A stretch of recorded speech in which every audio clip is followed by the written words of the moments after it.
Litre है। यहाँ पर हमने कर लिया था। इससे रिलेटेड क्या ये तापमान पे डिपेंड करता है? या तापमान में अगर परिवर्तन होगा? Yes sir. हाँ करता है। कैसे करता है? अगर तापमान बढ़ा तो मोलरता तो क्या असर पड़ेगा? कम जाएगी सर। कम हो जाएगी, बिल्कुल सही। ठीक है, तो मोलरता तापमान पर कैसे बिहेव करता है?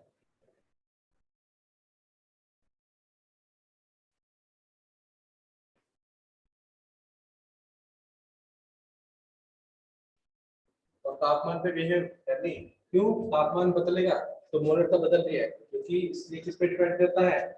आयतन पर।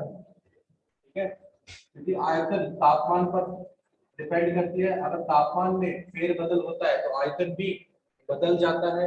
आयतन बदल जाता है तो मोलरता भी बदल जाएगी। ठीक है, ये हमने किया था। थोड़ा बहुत इससे रिलेटेड क्वेश्चन किए थे। सबने क्वेश्चन ट्राई किए थे? मुस्कान बेटा सबने? ठीक है, तो आज हम इसके आगे दूसरा पद पढ़ेंगे जो हम निकालते हैं।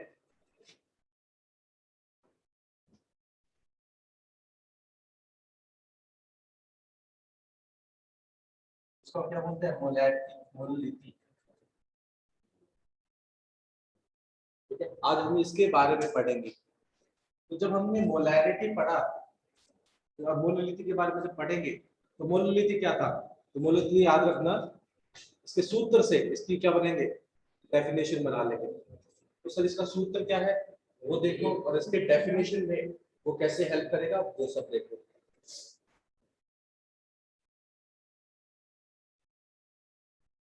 मोलैरिटी ऊपर क्या आएगा? विलय के मोलों की संख्या, और नीचे क्या आएगा? ग्राम में विलायक। बिल्कुल सही। विलायक का द्रव्यमान याद रखना। किसकी बात करेंगे? द्रव्यमान की बात करेंगे। ठीक है, यहाँ पर विलियन नहीं लेंगे, विलायक की बात चलेगी। और जो द्रव्यमान होगा ये किसमें होगा? ग्राम में या किलोग्राम में? किलोग्राम में। यानी अगर आपसे सिंपल सा पूछा जाए कि 1 किलो विलायक अगर मैं ले रहा हूं तो उसके अंदर कितने विलियन के मोल मैंने ऐड किए, डाले, योग, वो क्या बताएगा मेरे को? मोलरता के बारे में बताएगा। अब इसकी अगर इकाई बनानी है तो कैसे होगी? मोल की क्या इकाई होती है? सर मोल ही होती है। अब द्रव्यमान की किलोग्राम, तो इसकी इकाई क्या बन गई? मोल पर किलोग्राम। यस, इसकी डेफिनेशन बनानी है तो इसी से इसकी डेफिनेशन बनानी है। अगर मेरे पास जो विलायक है वो 1 kg है, 1 किलोग्राम है, तो उसके अंदर जितने भी मोल होंगे वो किसके बराबर होंगे? मोलरता के बराबर होंगे। यस और नो? डेफिनेशन भी बन गई। बट ऐसा जरूरी थोड़ी है कि वो 1 ही किलो हो हमारे पास। स्कूल में 1 किलो बनाते क्या? नहीं सर, हम छोटा सा थोड़ा सा बनाते, तो वहां पर तो 1 किलो लेते नहीं। और इंडस्ट्री में तो सब हजार हजार किलो या टन में बनाते हैं। तो फिर इसीलिए हमने यहाँ पर क्या कर दिया? डिवाइड कर दिया। ठीक है, एक चीज और देखो यहाँ पर, इकाई क्या बनाई थी हमने इसकी? इकाई क्या है?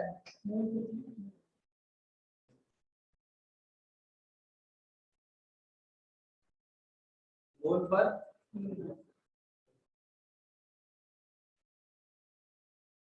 किलोग्राम इकाई है। कुछ कुछ जगह पर आपको याद रखना पड़ेगा, मोलर भी मिलेगा। क्या मिलेगा? मोलर। हाँ, मोलैरिटी में मोलर होता है।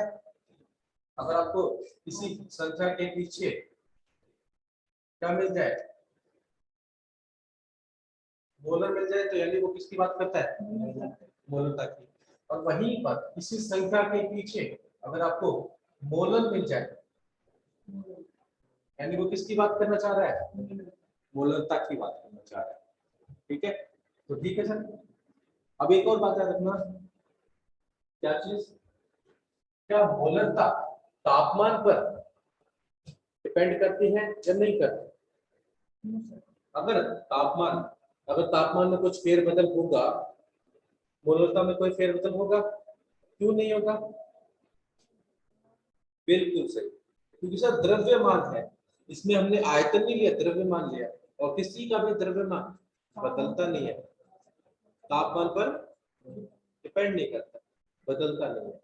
तो इसका मतलब क्या हो गया, मोलरता सर्दी में जितनी आएगी गर्मी में भी उसकी उतनी ही मात्रा मिलेगी। ठीक है, इसीलिए हमेशा जब भी तुम लैब में जाते हो तो मैम तुमको पाउडर देती है, कभी भी लिक्विड थोड़ी देती है, पहले पाउडर देती है, बोलते हैं इसका विलियन बनाओ जाके पहले, इसीलिए क्यों, क्योंकि द्रव्यमान बदलता नहीं है, द्रव्यमान समान रहता है। जहां तक है सब में, ठीक है, ये तो हो गई डेफिनेशन। बट जनरली तुम्हारे पास जो क्वेश्चन आएंगे तो क्वेश्चन में क्या रहेगा, तुमको किलोग्राम में ना देंगे, ग्राम में देंगे द्रव्यमान, तो ग्राम में देंगे तो क्या करेंगे, और मोल ना देकर तुमको द्रव्यमान देंगे किसका, विलायक का। तो या तो तुम काम कर सकते हो कि मोल से, द्रव्यमान से विलायक के मोल निकालो, और जो हमारे पास द्रव्यमान दे रखा है विलायक का उसको किलोग्राम में करो और फिर इसमें रखो। या फिर दूसरा काम कर सकते हो, हम एक और सूत्र पढ़ लेते हैं और सूत्र में डायरेक्ट वो वैल्यू बन जाएंगी और हमारा क्वेश्चन हो जाएगा।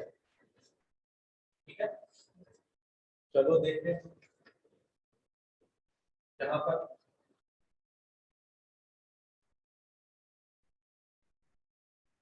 मोलता में मोल कैसे निकालते हैं, तो मोल निकालते हैं द्रव्यमान बाय में आणविक द्रव्यमान। ठीक है, तो मोल का क्या देगा, जो उसका द्रव्यमान जितना मेरे को दे रखा है, ठीक है, ये उसका क्या होगा, आणविक द्रव्यमान, ये मेरा मोल आ गया 1000,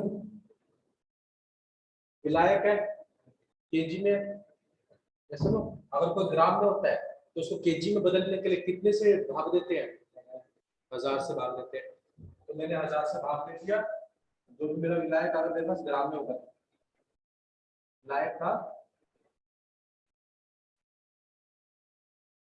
द्रव्यमान इसमें किलोग्राम में हुआ, किलोग्राम में हुआ, तो डायरेक्ट ये लगा दो। हाँ, अगर किलोग्राम में नहीं दे रखा, ग्राम में दे रखा है, थोड़ा सा टाइम बचाना है, डायरेक्ट ये लगा देंगे। ठीक है, देखिए कि इसका उदाहरण देखते हैं और क्वेश्चन देखते हैं, ठीक है, और फिर चीजें समझते हैं इससे। तो इसका उदाहरण देखो,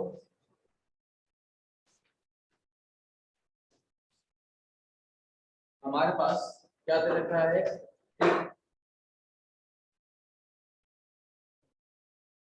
बीकर दे रखी है, बीकर के अंदर मेरे पास 500 ग्राम जल है, इस बीकर में मैं 4 ग्राम NaOH ऐड कर रहा हूं, सोडियम हाइड्रोक्साइड, मैंने इसके अंदर क्या कर दिया, ऐड कर दिया यानी डाल दिया। तो अगर आपसे पूछा जाए, इसकी मोलरता कितनी होगी, मोलरिटी, ठीक है, ठीक है, तो ये बताना है आपको इस सॉल्यूशन का, इस विलियन का, तो वो कैसे ज्ञात करेंगे, उसको ज्ञात करनी है इसका मोलरता। ठीक है, सारी चीजें तुमको दे रखी है, आराम से देखो, सीधा सीधा तुमको आंसर मिलेगा। ठीक है, विलियन का द्रव्यमान दे रखा है, विलियन क्या है वो दे रखा है, ठीक है, और विलायक क्या है वो चीजें भी हमको क्वेश्चन के अंदर दे रखी है। ठीक है, सबको क्वेश्चन समझ में आया, संजय, अनीशा, मुस्कान, बताओ बेटा। अनीशा बेटा, हाँ बिल्कुल बेटा, बहुत सही। मैंने पढ़ लिया।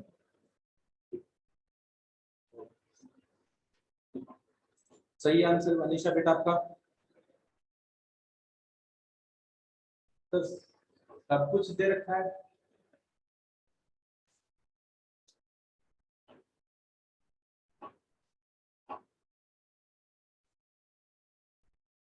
चलो देखो तो फिर मैं बता देता हूँ।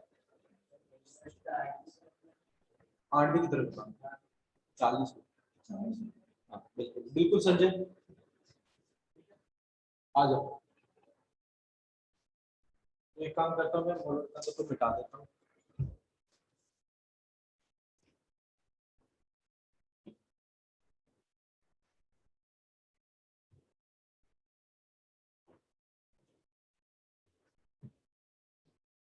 देखो आपको ये क्या क्या रखा है। एनएच का द्रव्यमान दे रखा है, जो कि डब्ल्यू होता है, कितना दे रखा है, 4 ग्राम। दूसरी चीज हमको क्या दे रखी है, इसका आणविक द्रव्यमान हम ज्ञात कर सकते हैं।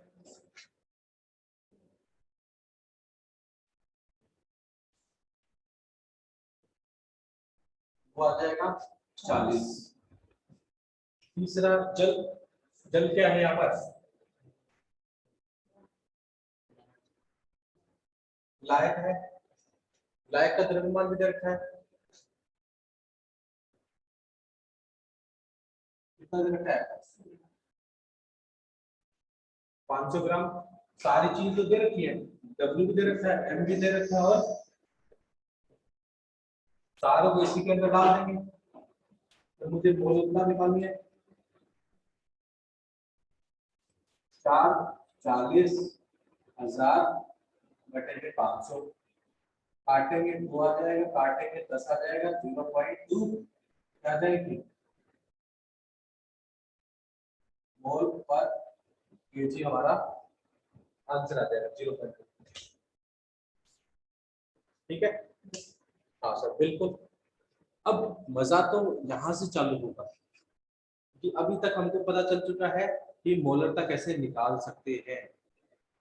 अब एक क्वेश्चन होता है, बहुत ही अच्छा और इंटरेस्टिंग क्वेश्चन होता है कि हमको बिलियन का क्या दे रखा है, मोलर, मोलैरिटी यानी मोलरता दे रखी है, और द्रव्यमान दे रखा है। ठीक है, तो साथ में क्वेश्चन करवा ही देता हूँ अच्छे से। इसको मिटा दूं तो लेवल लिख लो कि अगर हमको मोलरता दे रखी है और मोलैरिटी से मोलरता ज्ञात करनी है, और साथ में घनत्व भी है हमारे पास, तब कैसे निकालेंगे। ठीक है,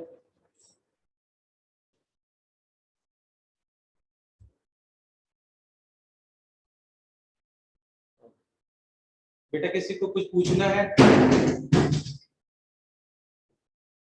किसी को कुछ पूछना है बेटा।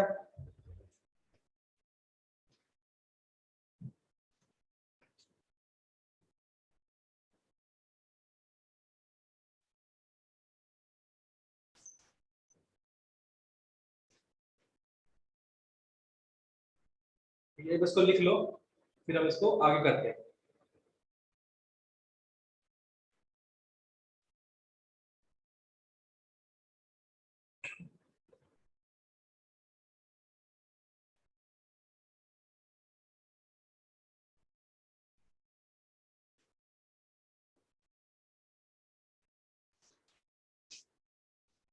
अरे 40 कहाँ से फाइंड किया?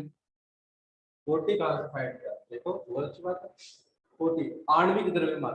अब हमको पता है NaOH, ठीक है।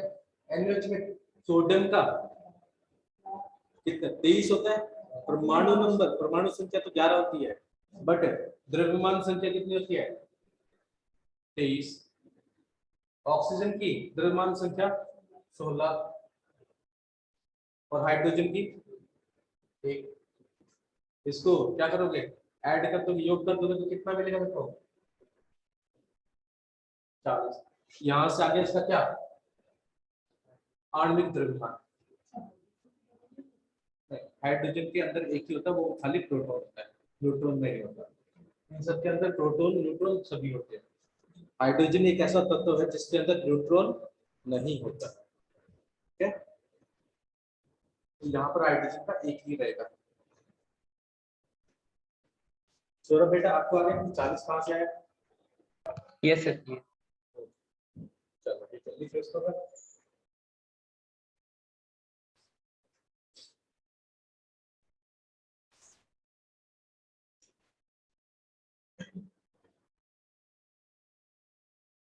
ठीक है, तब तक मैं एक क्वेश्चन लिख देता हूँ, क्वेश्चन को आप समझेंगे।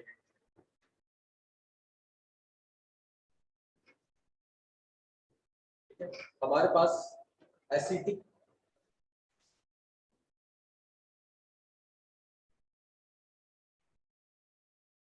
अम्ल है। ठीक है, एसिटिक अम्ल का जलीय विलयन करेंगे, यानी जल के अंदर डालेंगे, ऐड करेंगे। ठीक है, और मेरे पास इसकी मोलरता कितनी दे रखी है? इसकी मोलरता दे रखी है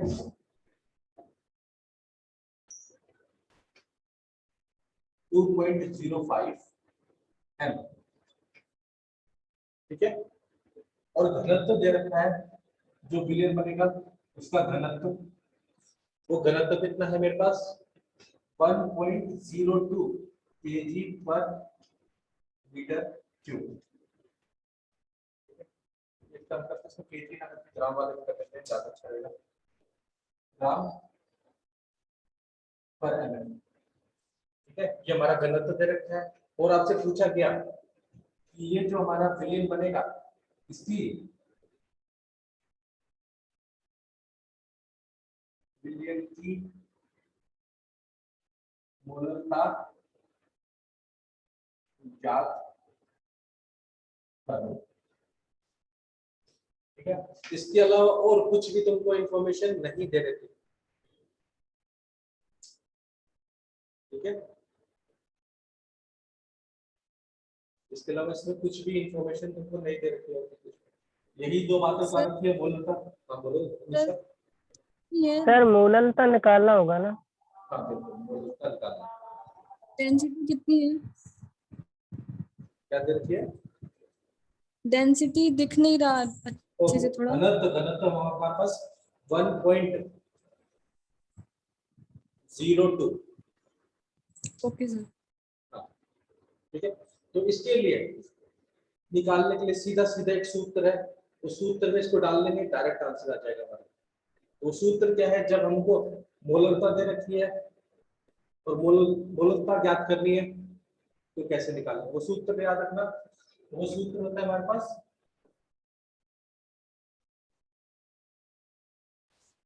मोलरता, ऊपर क्या रखेंगे, इसको हम कैपिटल एम से रिप्रेजेंट करते हैं, बताते हैं m into 1000 बाय में हमारे पास आ जाएगा 1000। ये घनत्व, घनत्व किससे d से रिप्रेजेंट कर रहा हूं, माइनस m इंटू जो भी मेरे पास सब्सटेंस होगा, पदार्थ होगा, उसका आणविक भार, अणुभार से हम उसको निकालें। तुमको सारी इंफॉर्मेशन पता चल चुकी है इसमें। तुमको मोल का गिवन है, मोलैरिटी गिवन है, घनत्व गिवन है, और साथ ही साथ आणविक भार तुम याद कर सकते हो एसिटिक अम्ल का।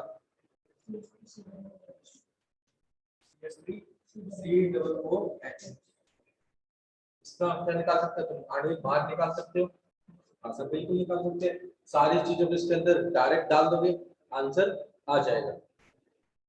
ठीक है, तो देखते हैं इसको, बिठा दो बाकी ऊपर वाला। ओके, लिख लो फॉर्मूला। ये फॉर्मूला कब यूज होगा? और क्या निकालना हो, या फिर कोई दो चीज दी गई इन तीनों में से, तब भी हम निकाल सकते हैं।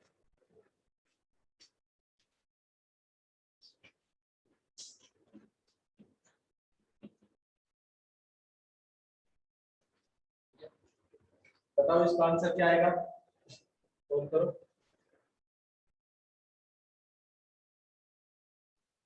सर ये नीचे वाला एम क्या है सर?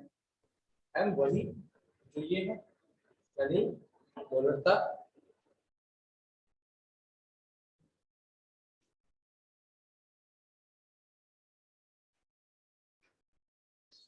और मोलनीयता, वो सब कुछ इस फॉर्मूले में डालना है, जल का अनुपात नहीं करेगा। इसको स्मॉल एम से रिप्रेजेंट करते हैं, इसको तो चलो देखते हैं। तब तक तुम सब इसका आंसर सॉल्व करके बताओ, तब तक मैं इसका करता हूँ। कितना आएगा हमारे पास 0.25, इसको 1000 से मल्टीप्लाई कर देंगे, भाग देंगे किसका 1000, घनत्व कितना दे रखा है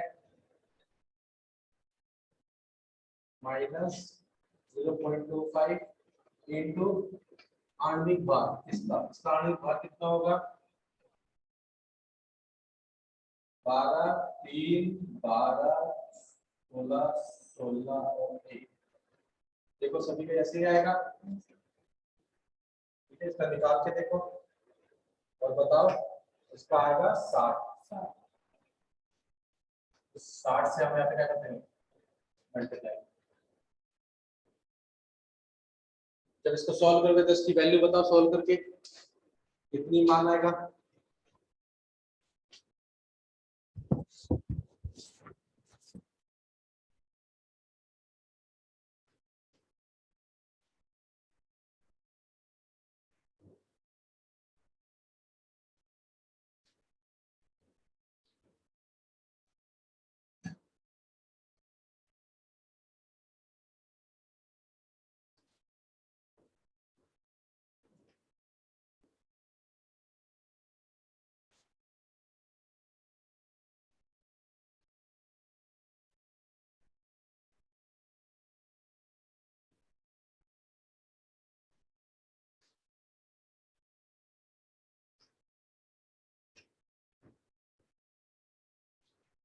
सबको समझ में आ रहा है?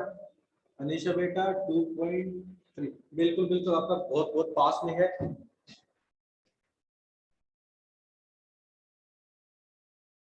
कितना आएगा 2.28 के आसपास, ठीक है। ये हो जाएगा इसकी इकाई।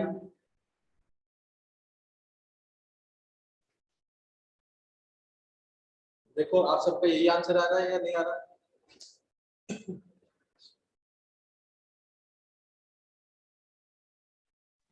सर हाँ बोलो अनीशा। जैसे 2.28 दिया हुआ है, तो हाँ, 8 3 तो लिखो। 5 से 3 लिख सकते हैं। हाँ बिल्कुल, ओके ठीक है। ऑप्शन में चेक करना, जब हमारे पास ऑप्शन दे रखा है तो इसके करीब में कौन सा ऑप्शन है।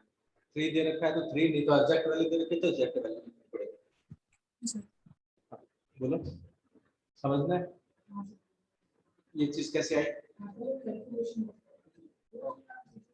ठीक है, कैलकुलेशन में ऊपर क्या आ जाएगा हमारे पास 50 आएगा ना। यहाँ पे गलती हो जाएगी, यहाँ पर 1020,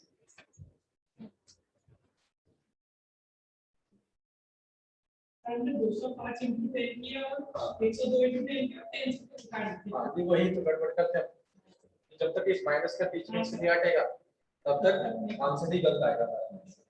इसमें से मल्टीप्लाई कर दोगे बाकी आ जाएगा, ठीक है। यहाँ तक किसी को कोई दिक्कत, ठीक है। इस सूत्र का बहुत बार यूज होता है और काफी सारे जो हमारे जेईई में क्वेश्चन आते हैं वो डायरेक्ट इस सूत्र पे भी आते हैं।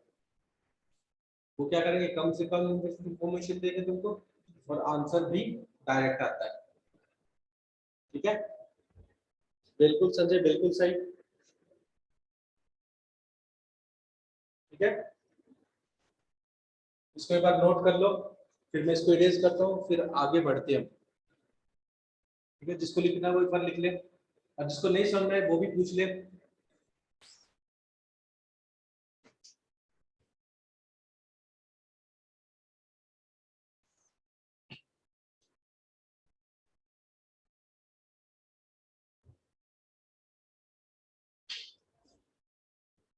मेरे ख्याल से सबको समझ में आया, यस और नो बताओ।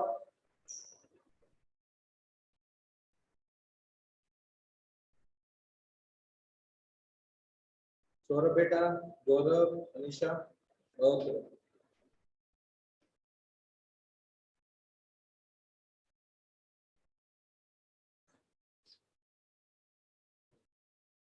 इसके बाद हम पढ़ेंगे मोल विभिन्न के बारे में, ठीक है।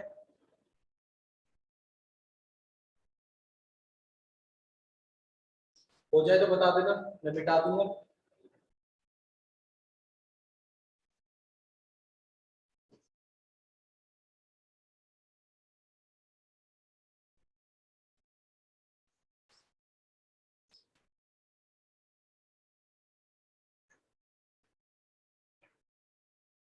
चलो देखो,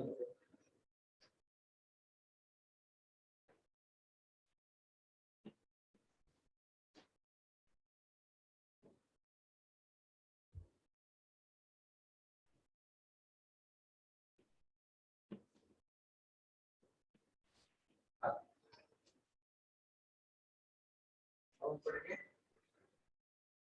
मोल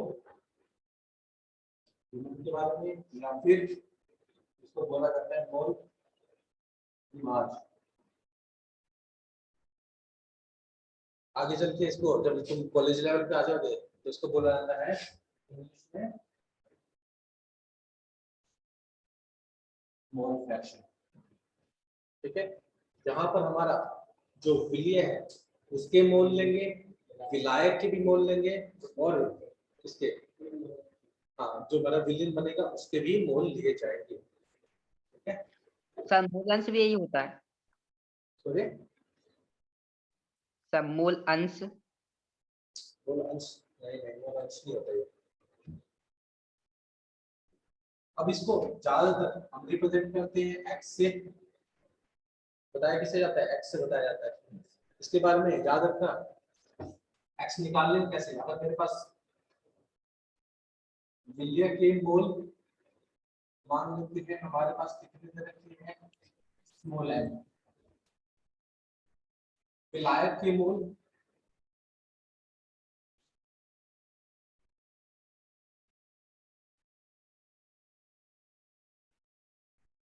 मेरे पास कितने दे रखे हैं, कैपिटल एन, ठीक है।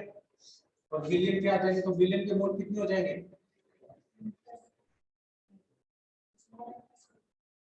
बिल्कुल सही। हाँ बिल्कुल सही सर, स्मॉल एन को हम ऐड कर देंगे, जोड़ देंगे कैपिटल एन से, तो ये हमारे पास टोटल कुल मोल आ जाएंगे कि हमारे पास कितने मोल प्रेजेंट है, ठीक है। अब जब मेरे को निकालना है किसकी, विलय की क्या मोल प्रभाज्य, ठीक है।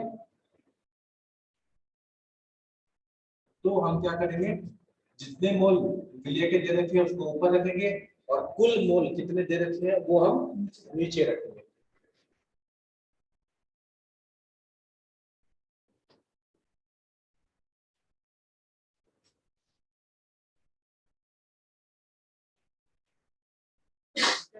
एक बात याद रखना, यहाँ पर ध्यान दो, ऊपर भी मोल नीचे भी मोल, इसकी इकाई क्या होगी,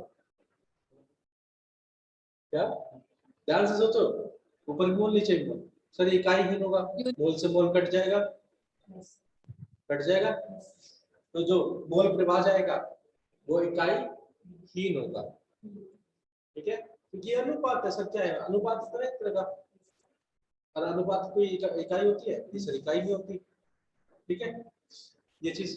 अब अनुपात है, याद रखना, इसकी जो आंसर आएगा तुम्हारा, उत्तर आएगा, हल आएगा, वो हमेशा 0 से 1 के बीच में आएगा,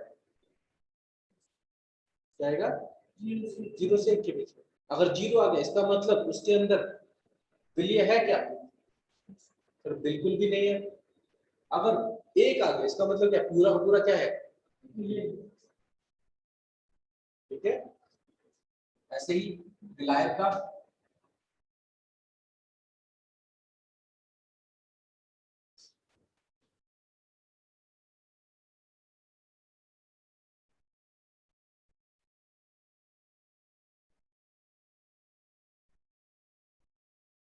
ये हो जाएगा, इस तरीके से निकाल सकते। अब याद रखना, जो हमारा विलयन होता है उसमें ऐसा जरूरी थोड़ी है कि दो ही घटक हो, दो से ज्यादा घटक हो सकते हैं, ठीक है।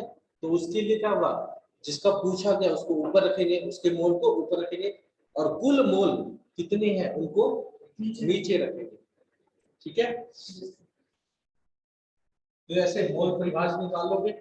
एक और बात याद रखोगे, जब भी इन दोनों के मोल परिभाष को क्या कर दोगे, योग करोगे, तो जो आएगा आंसर वो एक आएगा।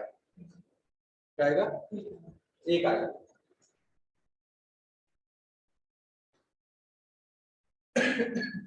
देखो n+n ये किसके हैं, विलय के, विलायक के। देखो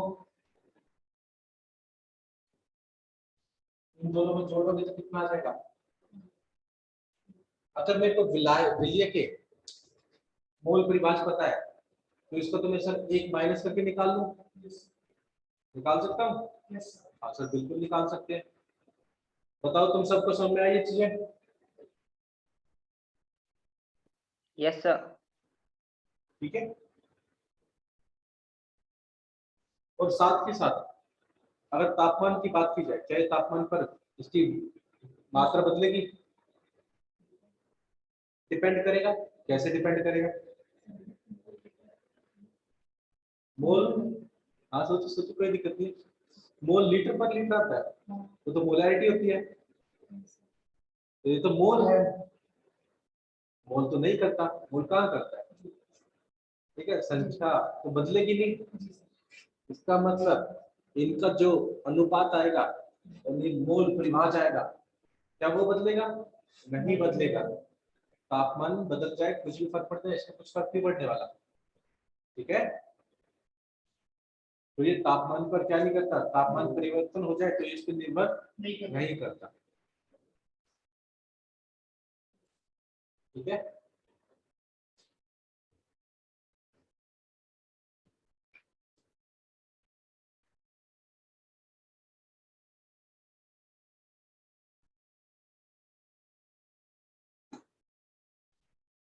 उदाहरण देखें, बताओ।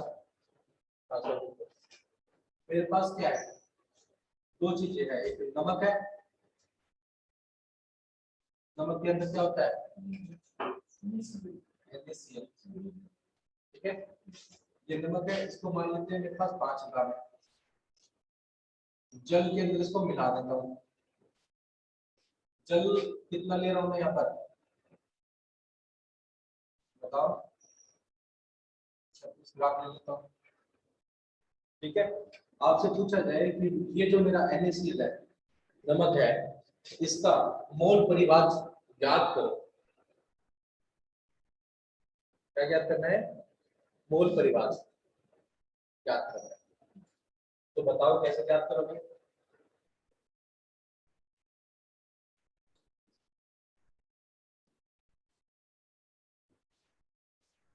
हाँ सोचो सोचो, कोई दिक्कत नहीं, अच्छी बात है। ज्यादा भारी भरकम क्वेश्चन नहीं दे रहा मैं, ताकि आपको पहले कॉन्सेप्ट समझ में आ जाए, बाद में भारी भरकम क्वेश्चन भी आने लग जाएंगे।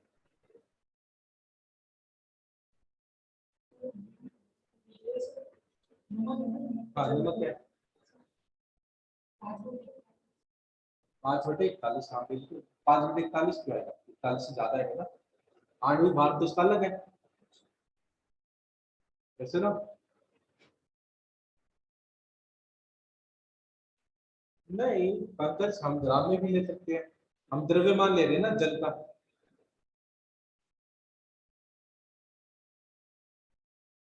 ठीक है।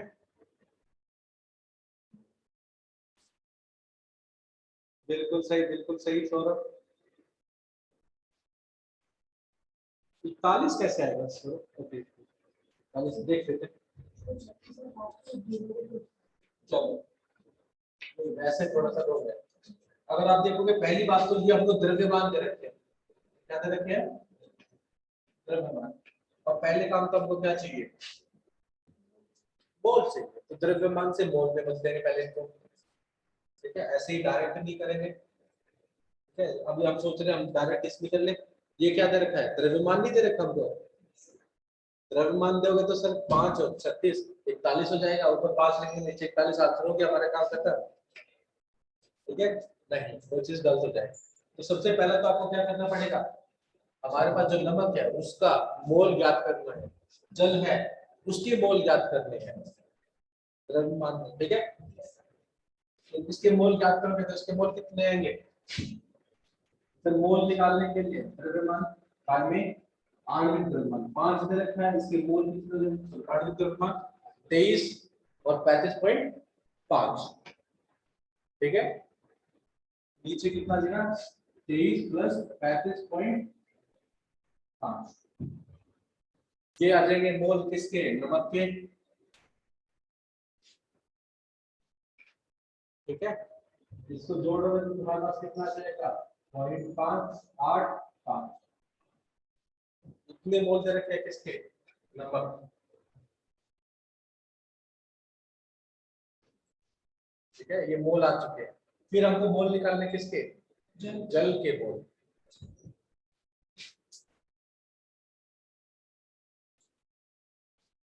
जो हम जल के मोल निकालेंगे ऊपर लिखेंगे 36 और नीचे लिखेंगे जल का 18। ठीक है, कैसे 18 के वो भी समझ गया। कितने? 2 मोल। ठीक है, अब मेरे पास दोनों चीजें मोल में आ गई, यानी मेरे पास ये है स्मॉल एन और ये है कैपिटल एन। अब हमको निकालना है इसका क्या? मोल परिभाषा। ठीक है, अब निकालो, अब बताओ कितना आएगा?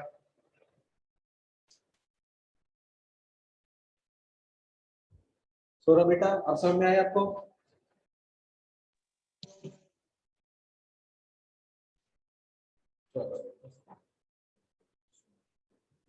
इसका आंसर बताओ मेरे को जल्दी। NaCl का मोल परिभाषा।